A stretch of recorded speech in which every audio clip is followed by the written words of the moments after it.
بسم اللہ الرحمن الرحیم۔ توکل کی عظمت پر مبنی یہ داستان حضرت حاتم اصم رحمۃ اللہ علیہ کی ہے، جو کہ تاریخ اسلام کی ایک نہایت پر اثر اور انوکھی مثال ہے۔ یہ واقعہ بتاتا ہے کہ جب ایک گھر کا سربراہ اللہ پر بھروسہ کر کے نکلتا ہے تو اللہ کیسے پورے خاندان کی حفاظت فرماتا ہے۔ حضرت حاتم اصم رحمۃ اللہ علیہ اور حج کا ارادہ۔ حضرت حاتم اصم رحمۃ اللہ علیہ ایک اللہ والے بزرگ تھے۔ ایک مرتبہ ان کا دل حج کی تڑپ سے بھر گیا، لیکن ان کے پاس نہ سفر کے اخراجات تھے اور نہ ہی پیچھے بچوں کے لیے کھانے پینے کا کوئی انتظام۔ جب انہوں نے اپنے بچوں سے ذکر کیا کہ وہ حج پر جانا چاہتے ہیں تو سب نے رونا شروع کر دیا کہ ابو ہم بھوکے مر جائیں گے۔ لیکن ان کی ایک نیک اور سمجھدار بیٹی نے کہا، ابو آپ شوق سے جائیے، کیونکہ آپ رزق دینے والے رزاق نہیں ہیں، آپ صرف رزق کھانے والے ہیں۔ میرے اور میرے گھر والوں کا رزاق اللہ ہے، وہ ہمیں ضائع نہیں کرے گا۔ بیٹی کے اس پر اعتماد جواب پر حضرت حاتم اصم نے اللہ کا شکر ادا کیا اور حج کے لیے نکل کھڑے ہوئے۔ حضرت حاتم کے جانے کے کچھ ہی دنوں بعد گھر کا راشن ختم ہو گیا۔ گھر والے بھوک سے نڈھال ہو گئے اور سب نے اس بیٹی کو برا بھلا کہنا شروع کیا جس نے باپ کو جانے کا مشورہ دیا تھا۔ بیٹی نے سب کی باتیں سنی لیکن مایوس نہیں ہوئی۔ اس نے اللہ سے دعا کی، یا اللہ، میرے باپ نے تیرے بھروسے پر گھر چھوڑا ہے، مجھے ان کے سامنے رسوا نہ کرنا۔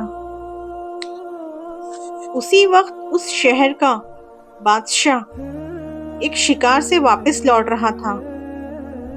اسے سخت پیاس لگی۔ اس نے اپنے سپاہیوں سے کہا کہ قریب کسی کے گھر سے ٹھنڈا پانی لاؤ۔ سپاہی حضرت حاتم اصم کے دروازے پر پہنچے۔ جب انہیں پتا چلا کہ یہ ایک اللہ والے کا گھر ہے تو بیٹی نے ایک نئے مٹکے میں ٹھنڈا پانی پیش کیا۔ بادشاہ نے پانی پیے تو اسے عجیب سکون ملا۔ اس نے پوچھا، یہ کس کا گھر ہے؟ سپاہی نے بتایا، یہ اللہ کے نیک بندے حاتم اصم کا گھر ہے جو حج پر گئے ہیں۔ بادشاہ نے کہا، ہم نے ان کا پانی پیا ہے اور ان کا حق بنتا ہے۔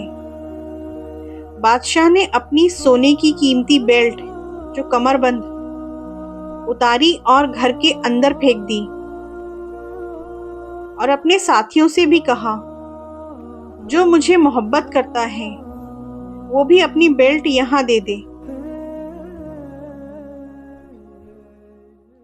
تمام وزیروں اور سپاہیوں نے اپنی سونے اور چاندی کی بیلٹیں وہاں ڈھیر کر دی۔ اتنا مال جمع ہو گیا کہ ان کی کئی نسلوں کے لیے کافی تھا۔ جب سب گھر والے خوش ہو رہے تھے تو وہ بیٹی رونے لگی۔ ماں نے پوچھا، اب تو رونا بند کر دو، اللہ نے ہمیں اتنا مال دے دیا ہے۔ بیٹی نے نہایت سبق آموز بات کہی،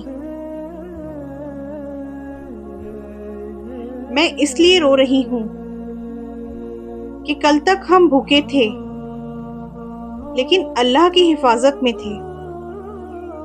آج ایک مخلوق یعنی بادشاہ نے ہماری طرف نظر رحمت سے دیکھا تو ہماری غربت ختم ہو گئی۔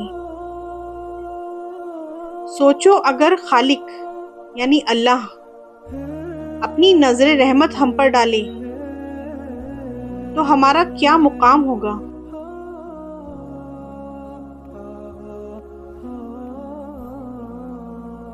اس داستان کے اہم نکات: توکل کا مطلب ہاتھ پر ہاتھ دے کر بیٹھنا نہیں، بلکہ اللہ کی ذات پر یقین رکھنا ہے کہ وہ مشکلات میں راستہ نکالنے والا ہے۔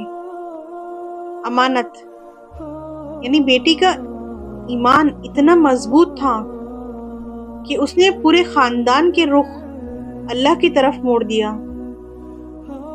نتیجہ: جب انسان اللہ کے لیے کسی چیز کو چھوڑتا ہے یا قربانی دیتا ہے تو اللہ غیب سے ایسے راستے کھولتا ہے جو انسان کے وہم و گمان میں بھی نہیں ہوتے۔ بے شک اللہ تعالیٰ سے دعا ہے کہ اللہ تعالیٰ ہم سب کو ایسے ہی توکل اور بھروسہ اللہ پر کرنے کی توفیق عطا فرمائیں۔ آمین۔